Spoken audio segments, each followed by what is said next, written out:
It's about 10:10 in the morning. We're here at Munich Airport. Just got in from Barcelona. We are going to be connecting with a flight from Munich to Kiev, Ukraine. The flight leaves at about 11:30 in the morning. Arrives in Kiev at about 2:40 in the afternoon. It covers about 882 miles in about 2 hours. This will be the fifth flight of the 12 world flights which I'm taking on the Solo Around the World adventure.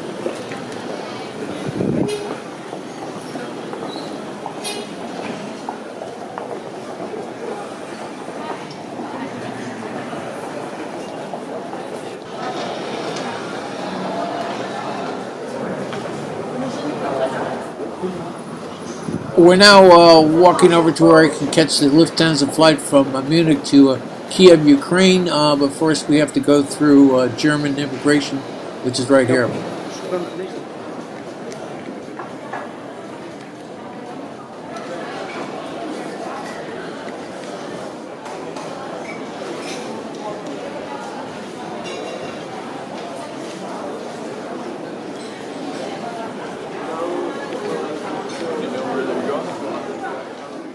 Found the gate, which is where I'm supposed to be for this flight going to Kiev. Needless to say, I think a lot of people are not worried but concerned, of course, going to Kiev, Ukraine because of the violence and also the activities of the Russians on their borders.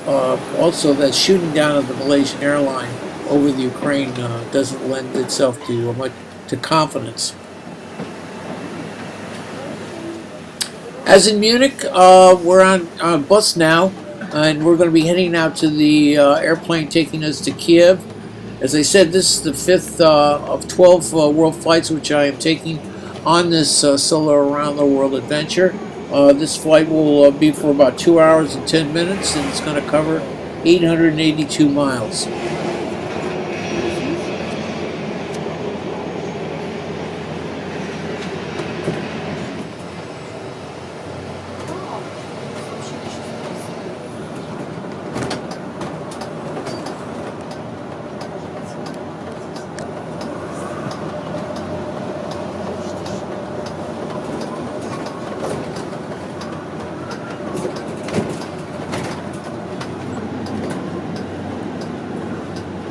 Here's our airplane. Needless to say, I'm going to have the same challenge in going up these steps with my bags and shooting film at the same time.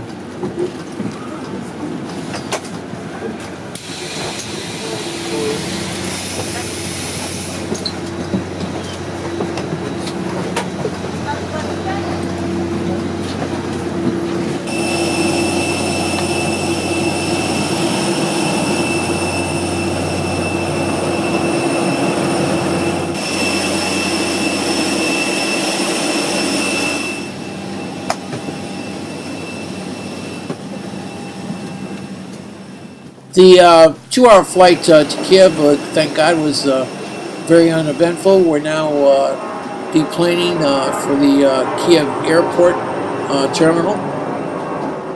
I was cautioned that they're very tight on security here, so I'm going to keep my videos to a minimum of shots of the internal areas of the terminal.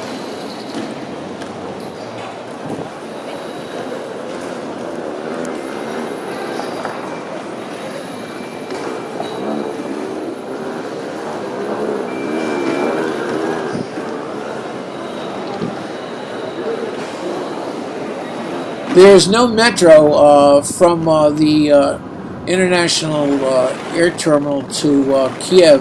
You have to basically take a cab or a bus. I'm taking a cab. They're relatively very inexpensive compared to other areas of the world, so it's a good deal. This taxi ride will take about 30 minutes, and it's going to cover about 18 miles into Kiev. I'm going to try to give you some sights along the highway here, shot from the taxi. One thing I should caution you about, that when you're at the airport there, you have a kiosk or booth where you book your cabs. This is the official way to do it. People will come up to you and offer to drive you in for cheaper, but I would recommend that you do it the standard way, because I think that will afford you the most protection from any type of people want to take advantage. To give you some context of why I'm here in the Ukraine, I wanted to see what the country is going through after the February 2014 revolution, which overthrew the pro-Russian government and sparked the Russians to get mad, and when they took over the Crimea, and also then started causing trouble on the borders.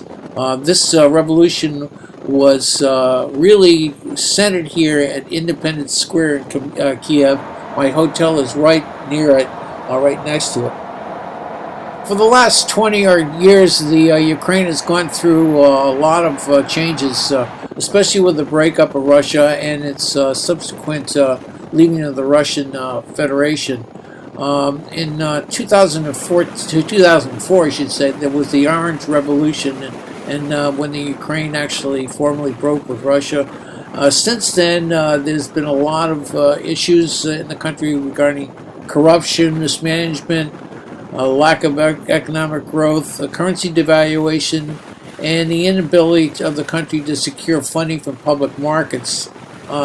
Because of this particular issue, the immediate past president, who was forced to leave the country, sought to establish closer relationships with the European Union and Russia, and to do so, he wanted to enter into agreements and get Ukraine to become a member of the EU, but the Russians didn't like this. So to encourage, or so we say, bribe the president to not do this, they granted him billions of dollars in some type of aid, which he accepted, and then took away the Ukraine's application to the EU, which prompted the February 2014 revolution against the government.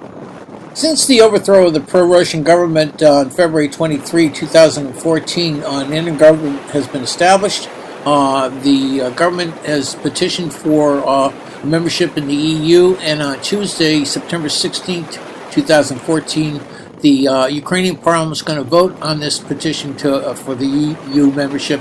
I'm going to be covering it. Well, we made it to Kiev. I'm going to go to my hotel, deposit my luggage. My hotel is right next to Independence Square. Independence Square is the location of the final days of the Euromaidan revolution from February 18th through the 22nd.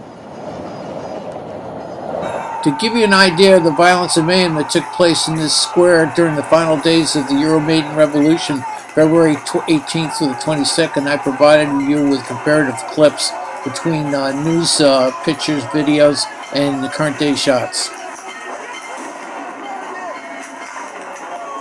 During the battles that raged here between the 18th and the 22nd of February 2014, over 100 people were killed here in the square, and about 1,100 or 1,200 people were injured.